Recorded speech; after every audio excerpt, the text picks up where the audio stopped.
You can roll right now. I'll just.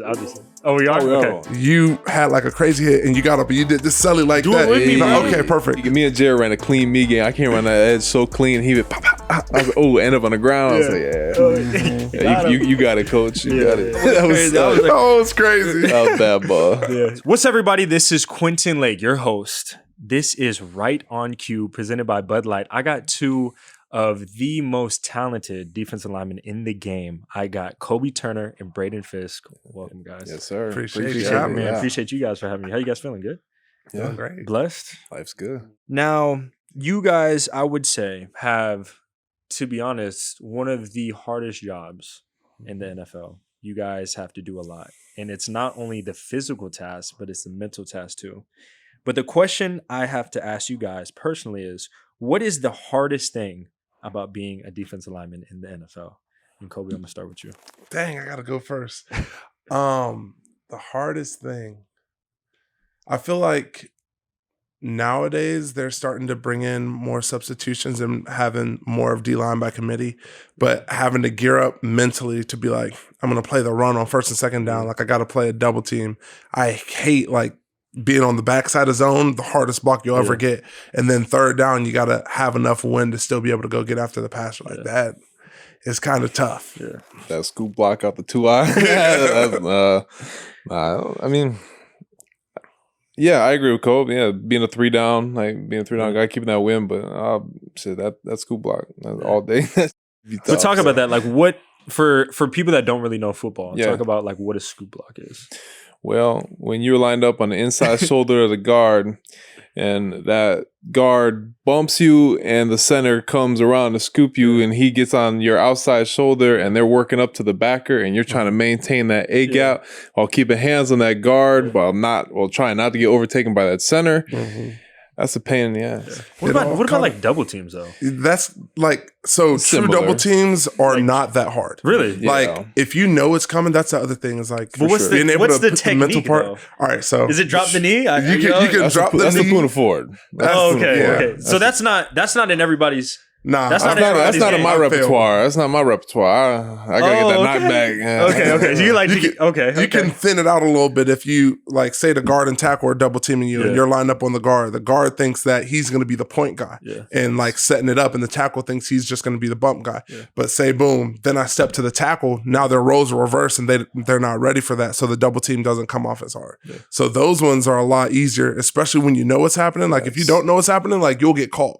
But if you know, you're good. But being on say you're a backside 3 and the guard is in the guard and tackle do a piggyback scoop where the tackle literally gets right behind the guard and you're trying to like push through the guard and like not get driven off, but you got to stay in the B gap and like we talking football right now. Especially and if you're facing a guard tackle or guard center crash out, smell you later. See, this is like I'm like, what is going on? I don't mean that's not my world at all. Yeah. That is not my world. Fit that A, brother. That's Fit that A for us. Yeah, it's right. Just come down there. Look, brother. Hey, what did we say? Just get them down. Erase your tackles. Feel me, bro. But if you like some of them plays, I mean, you see it when it breaks open. Like last week, I got a piggyback scoop. I'm lined up on the guard. The center hits me first, and I'm trying to fight back over. B-John takes that to the crib, and I'm like, yeah, brother. Last year against the Jets, it's cold. Them doubles was hitting hard, boy. Don't do it. The one thing I want to ask you guys is like, for me, picks like interceptions and PBUs is like, man, like that's such a good feeling. Is that the same thing for sacks for you guys? Would you say? Man. Hell yeah. What? Like, what is that feeling of when you get a sack in a game, and like, what do you think about in terms of like your mindset? Like, let's say you get a sack early in a game, you just trying to like, does that kind of set it off for the rest of the game? That's that Madden X factor. That's when you start glowing. You're like, you're tuned. Like, for me at least, I feel like that's when like it's. I'm locked in. Like once, especially when it happens early, you just feel like you're in tune with. So the everything. earlier the Like better. Like the earlier the better. Yeah, because first drive, you're like, if you get one, you're like, oh man, I'm about to go off. I feel like the game slows down after that. Like once you hit that one, you beat somebody early, you're like, oh, I see everything now. But like you get locked up one, like damn, happening fast too. Right. You know, but it's like interesting because if say you just like push in the pocket and somebody just like falls into you early on, and you get that, you're like, man, like I got a sack. Like now your mentality is now I got to go get a clean one. Yeah. But if you get a clean one to start, you're like, man, like it's like in Call of Duty, the last minute or whatever, like fire sale or whatever. What? Like, that's the mentality, bro. Yeah. But sometimes it's tough to get to the quarterbacks. Like we've gone a lot against guys that are mobile, guys that can run away. What would you guys say? And Fisk, I'm gonna start with you. What would you say is the most elusive quarterback or toughest quarterback that you've went against to get down on the ground? Oh, I got snapped off by Kyler Murray last year. I ain't gonna lie. He broke me off bad.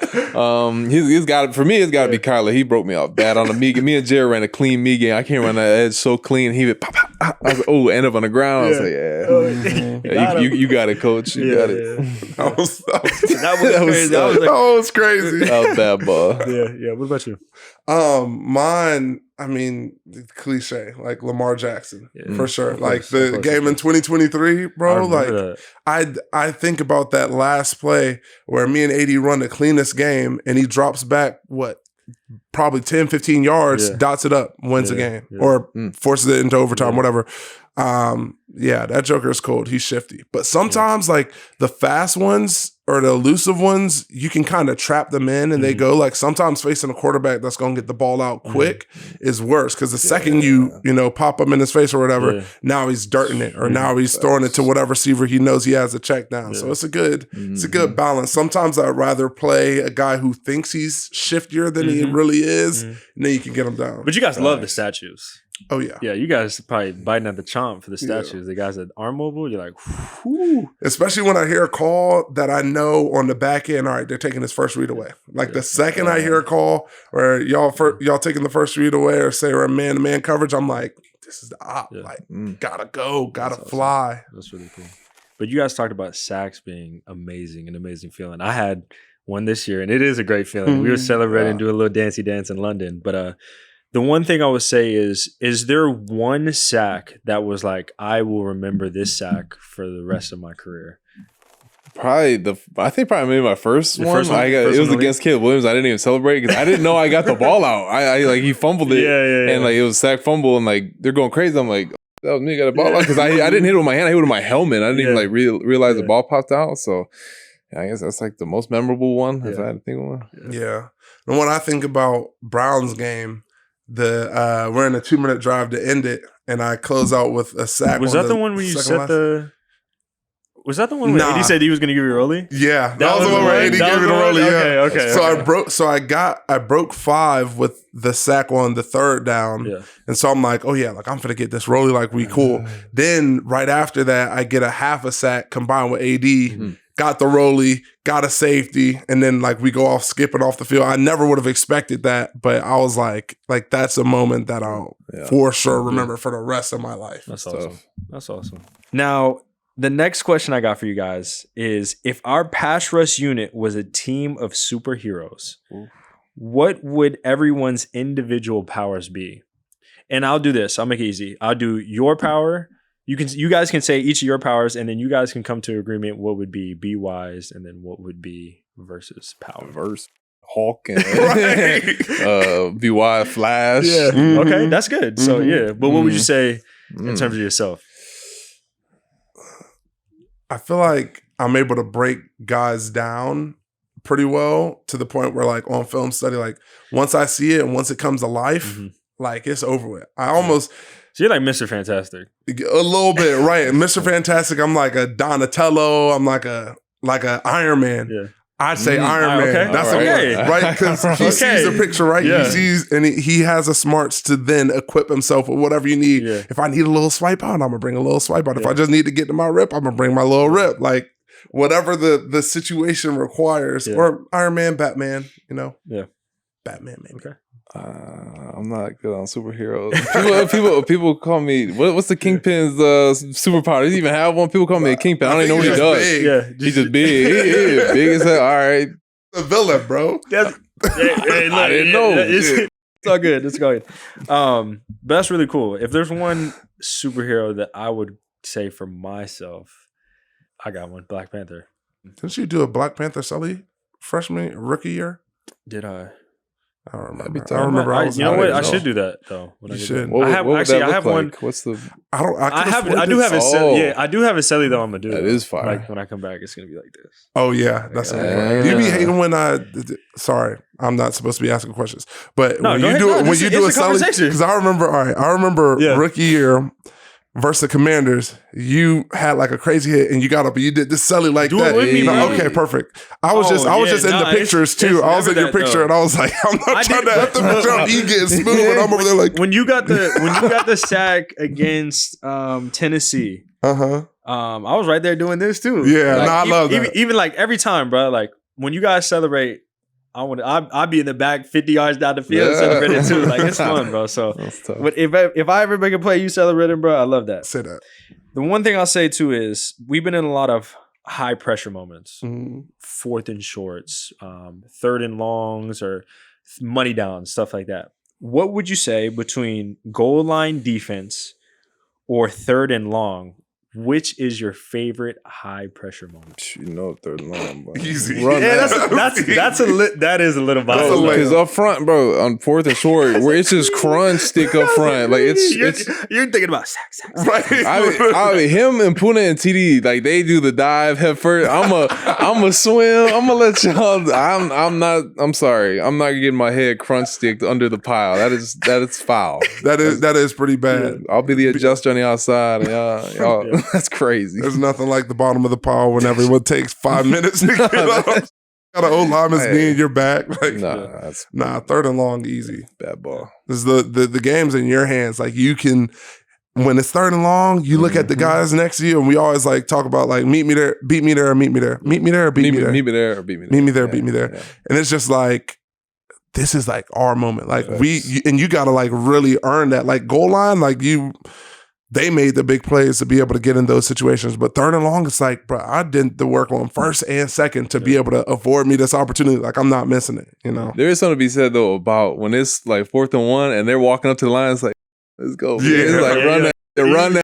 Because you know what it's going Right, to be. It's going to right. be one-on-one, head-on-head, contact, physicality, all that stuff. You remember the one from Philly last year? Yeah, it was, I think they went to a timeout break, snows all over the You're field. talking about the one on the one? On the one. Yeah, and yeah. they That start was like crazy. kicking out the snow. And so I'm like, Yeah, let's kick it's- out the snow. yeah, and we're it's literally good. like creating like the battlefield. Like it felt like war in that moment. Snow, crowds roaring, you kicking out the snow. And then I think they jump off sides or whatever. And it's like, all right, whatever.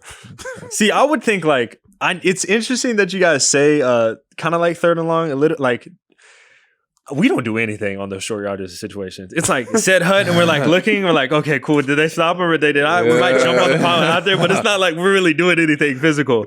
But it's really cool too. The 3rd and longs, when we're in front of our fan base at home, like and you hear it. You know, one thing I was gonna say too, like, we need to get that crowd hype, you know, because when we come out, I see everybody's locked in, but at the same time, it's like, bro, like if we can bring everybody with us, right. you know, that's Yeah. it's so lit. But those moments are awesome. I know we had a couple last year, and have had a couple this year too. But like, you can tell the dudes that are locked in, and I see it like when Landman breaks the huddle, I see it in your guys' eyes. I'm like, well, we ready to rock, you know. So it's awesome too. But the one thing I want to ask you guys, and everybody, your game is different from Braden's game, and everybody else. But what would you say if there is one thing that a trait that defensive linemen need to have? What would be the common thing that you guys would say? Like, hey, to be a successful defensive lineman in the NFL, you need this one trait. I don't know. Could be This may, good hands, this may power. This may be specific to our team, but some smarts up front because Yeah. we do make a lot of adjustments on our own up front to put ourselves in better positions. Which at least last year I struggled a little bit last year with it because I'm looking at Cole. It's probably not the best. I'm like, hey Cole, what the hell we in right now? Where we We're lining talking up? about that though. Like, it's not just physical, right? Like, there's a lot of stuff that you guys have to look at. And I'm sure, like, sometimes, like, you see the linebackers on film, like, oh, they're making everything for the D line. Like, up front, like, we do a lot of our own, like, you know, as far, and like, we're prepared to put ourselves in the best position to get the best rush off or get the best, you know, alignment in the run game to put ourselves in a better position for the gaps. But I think that's what's up my game the most in my entire football career is just like, oh shit, there's so much I can learn just from the offensive formation of, what they're doing, what they're trying to do to us. Like, so I think for us smarts. Yeah, I feel like that helps your game so much too. I feel like for me to be able to come here and be in a spot where you can use your brain and be like, oh, I know this play's coming. Like there's sometimes where I look on film and I'm watching guys that I respect and I'm like, obviously they're finna run a truck play or obviously they're finna do stretch with pullers and you're about to get blocked down on. Like everything is telling you, like all of the keys are, come on. And then they run up the field and get blocked. Yeah. And I'm just like, bro, are you stupid? Like what's happening? But so I think that's definitely one of them. Yeah. This is so cliche, but I feel like effort's a huge thing too. Yeah, like whether it be like on the field or like the effort to like go and get your body right or the effort to like know your stuff, like having that want to and that mentality of like, if it's not meant for me, it's not meant for me, but I'm going to turn over every stone and flip every stone until I get, to my maximum potential. Yeah. There's a reason why you guys are so smart and so likable too. You got great advice. Not only are you guys good teammates, good friends, but just good people. And I say it all the time is you're a lot better. You're the best version of yourself when you got good people around you. And that is exactly what I'm so thankful to be a part of, not only this team, but really this defense with you guys as well. So, and like you said, it's been fun, man. It's fun. Yeah. Like football for this whole year, the experiences, the memories I've made have been fantastic. And it's been, and not only that though, we have a lot more memories to make. A whole lot more. And this is really just the beginning too. So thank you guys for coming on. Thank you guys for being not only amazing players, but amazing people. And that is it. That is it. The finale of Right on Cue, presented by Bud Light. Appreciate you guys. And I'll see you guys next year. Yes, sir.